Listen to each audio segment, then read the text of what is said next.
Hello, it's the 19th of May in sunny Essex. It's Saturday. Today, I did do a short version of this, but today I'm going to talk about using water as a heatsink. So if you have an unheated greenhouse, which I do over there, and then I discovered, to my dismay, that it didn't hold the temperature overnight. So that's no good for germination, really. It's quite a large area or air mass that's in the greenhouse, and so consequently it doesn't stay quite where it should.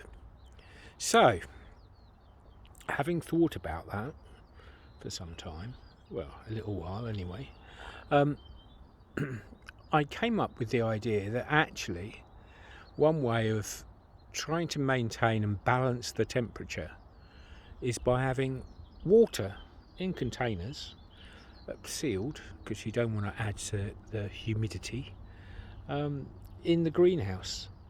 So that has two effects. Actually, it has three effects. So the first one is it absorbs heat during the day, and because it's absorbing heat, it means that it will effectively maintain a temperature in the greenhouse that will be slightly lower because the water's taking some of the heat.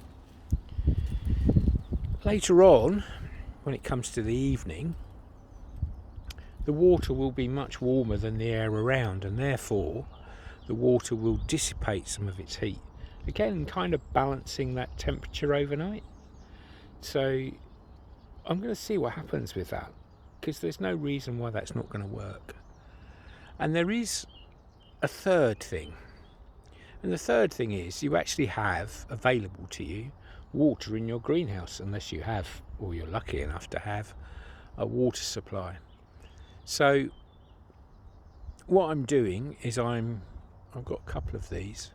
I'm going to start putting these in the greenhouse. So this is a 5 litre plastic container, so I'm reusing the one-use plastic again, which is great. Filled it with water, going to leave it out in the sun, maybe outside, and I may move it into the greenhouse a little later this afternoon, but then it can sit there, and if I can get several of them, that'll have more effect, and therefore it will balance the temperature in the greenhouse without necessity for something like a paraffin heater to heat it overnight, but it will help in keeping a consistent temperature because it will absorb heat during the day and will then dissipate it later in the evening. So that's what I'm hoping is going to happen, but we'll see. But I do think that there's no reason from a scientific point of view why that shouldn't work. Obviously, only having one or two, you'll get some change, and it's still worth doing. But if you can have 5 or 6 in the greenhouse, then I'm sure that's going to have a really noticeable effect. But anyway, we will see. Onwards and upwards. Like and subscribe if you do.